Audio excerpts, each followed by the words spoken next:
तो टोटल सब मिला के कितना खर्चा आ जाता है इसका? टोटल आ जाता है 40 लाख के करीब। 40 लाख्स में? मैंने ये भी सुना है कि इसमें कुछ लग्ज़री कुछ वो भी होते हैं, पैकेजेज़ भी होते हैं, उसमें क्या होता है? सर लग्ज़री पैकेजेस सारे कुछ जो है वो बेस कैंप तक है।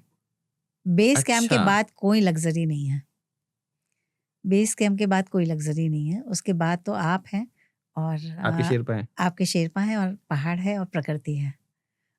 उसके बाद सब एक हो जाते हैं। फिर कोई अमीर-गरीब कुछ नहीं होता है। तो जो अगर 40 लाख्स का जो अमाउंट है, जी। आपने कैसे इसकी व्यवस्था करी थी? देखिए मैं खुद एक बिज़नेस वूमन हूँ। जी, तो ये पैसा तो मेरे पास मैंने जो सेव किया था, मैंने अपनी सारी सेविंग जो है वो माउंटेनियरिंग के शौक में लगा दी है। तो मैंने अपनी सेविंग से ही पूरा किया। सेल्फ फंडेड थे आप। बिल्कुल। बाकी अगर ऐसा भी कुछ गवर्नमेंट स्कीम्स भी रहती हैं क्या कि अगर किसी के पास पैसे की व्यवस्था नहीं है तो गवर्नमेंट से या और कहीं से कुछ व्यवस्था कर सकता है वो? गवर्नमेंट हमारी मध्य प्रदेश सरकार जो है, वो माउंट एवरेस्ट के लिए 7 लाख रुपए आपको एडवांस देती है और 8 लाख रुपए अगर आपने सबमिट कर लिया है तो मिलता है। तो हमारे यहाँ गज़ट नोटिफ़िकेशन है कि अगर आपने माउंट एवरेस्ट फ़तह किया है तो आपको 15 लाख रुपए मिलेंगे। तो वो मुझे सबमिट के बाद मिले थे। बट पहले आपको ज़्यादा अमाउंट नहीं मिलता, वो आपको सेल्फ फंडेड ही रखना सेल्फ पड़ता है। फंडिंग। ठीक है। नहीं, लोगों को स्पॉन्सरशिप मिल जाती है, मैक्सिमम लोग स्पॉन्सरशिप से ही जाते हैं। सेल्फ फंडेड तो बहुत कम लोग होते हैं। स्पॉन्सरशिप से ही जाते हैं और लोगों को मिल जाती है। पर मेरी एक एज ऐसी थी कि लोग मेरे पे विश्वास नहीं कर रहे थे कि ये जाके क्या हमारा झंडा फहरा पाएगी या नहीं, तो इसलिए मुझे मिली नहीं। और दूसरी चीज़ ये थी कि आप जब भी स्पॉन्सरशिप के लिए जाते हैं, तो आपको लोग इतने चक्कर लगवाते हैं और उनके दरवाजे पे बहुत-बहुत देर बैठना पड़ता है। तो मुझे लगता था कि अगर इतना समय मैं अपने बिज़नेस में लगा दूँगी तो शायद मैं उतना वहीं से कमा लूँगी। क्योंकि जितना मैंने सुना है और देखा है, लोगों के वीडियोज़ वगैरह देखे हैं कि लोगों में चढ़ते समय तो बहुत ज़्यादा जोश रहता है जी, और जो सबसे ज़्यादा डेथ्स होती हैं, वो आते में ही सबसे डेथ होती बिल्कुल। हैं।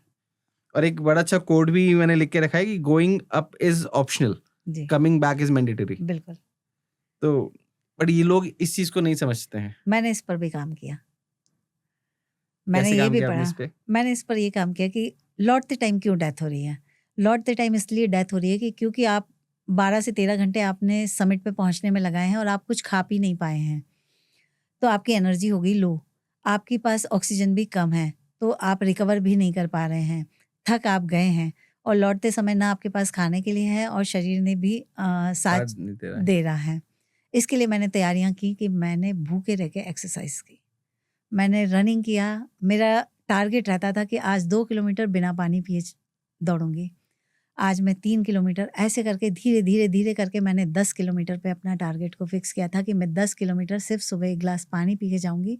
रास्ते में मैं कुछ नहीं खाऊंगी, मैं पानी बहुत कम पीऊंगी और मेरे अपने शरीर को ही मेरी एनर्जी देना पड़ेगी, जो उसके पास फैट है उसको वो एनर्जी में कन्वर्ट करे और मुझे इस लायक बनाए कि मैं दौड़ पाऊँ।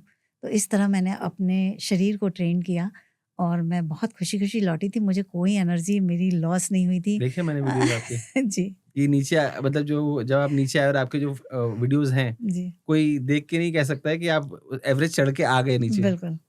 तो मैंने हर चीज़ की बहुत तैयारियाँ की थी। मैं फिज़िकली उतना फिट नहीं थी, लोगों उतना, लेकिन मैंने मेंटली और बाकी अपने बॉडी को इतना ट्रेन किया हुआ था कि दोनों ही बार मुझे एवरेस्ट पे किसी भी प्रकार का कोई दिक्कत नहीं हुई थी। ना मुझे कोई इंजरी हुई थी, ना मेरे उत्साह में कोई कमी हुई थी। दोनों बार मैं बहुत अच्छे से गई और अच्छे से वापस आई हूँ।